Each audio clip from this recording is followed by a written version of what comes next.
Hello, everybody. I'm Kara from Little Did She Know, and I'm going to be reading another Advent reflection today. It's called Adventure. It's all quiet tonight. I keep looking at my dark phone. I keep checking social media. I keep thinking about putting an Over the Rhine Christmas album on the turntable. But I don't. Advent has begun. I used to be one of those kids who got excited about the next Christmas in January. My brother and I used to practice waking each other up for Christmas morning in the heat of the summer. I've always shopped throughout the year, buying presents at after Christmas sales and finishing up at Black Friday. I would stack up my Christmas movies and watch them when I got a few free minutes. I'd go to every party anyone asked me to.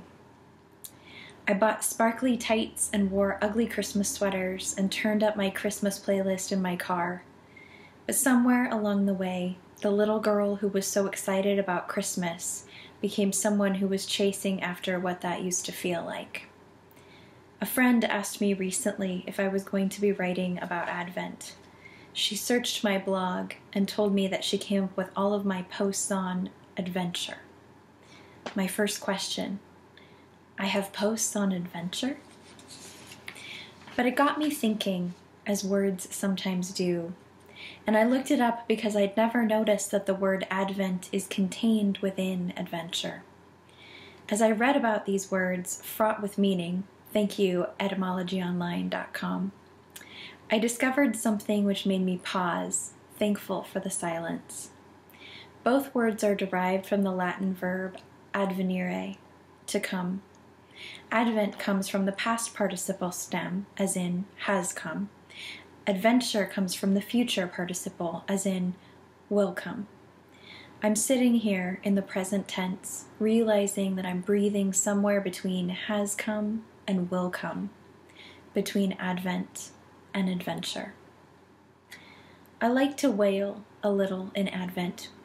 For me, it's a time of longing and looking around at what is not right. It's easy to see that way.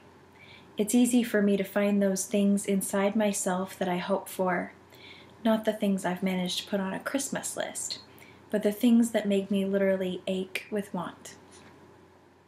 I'm walking through this season with Enuma Okoro's book, Silence and Other Surprising Invitations of Advent.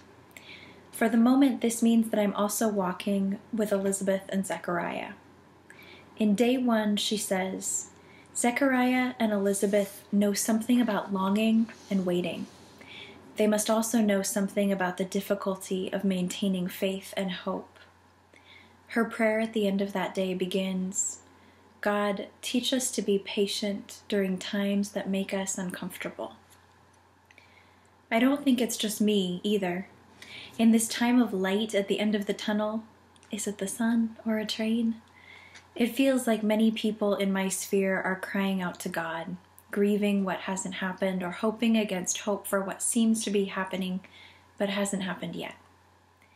Things are broken, and like many others, I've tried to drown out the brokenness by pouring myself another glass of holiday cheer and turning up the music louder.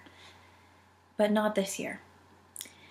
This year I will wait in silence, broken only by my occasional sob or scream or shout. Why? How? When? And it is here that I'm learning to inhabit Advent, between the two comings, the Spirit whispering inside of me. Because even though I cry and worry and complain and sometimes slide into despair, resignation, and fear, I don't do it alone. Emmanuel, God with us, God with me. Thank you.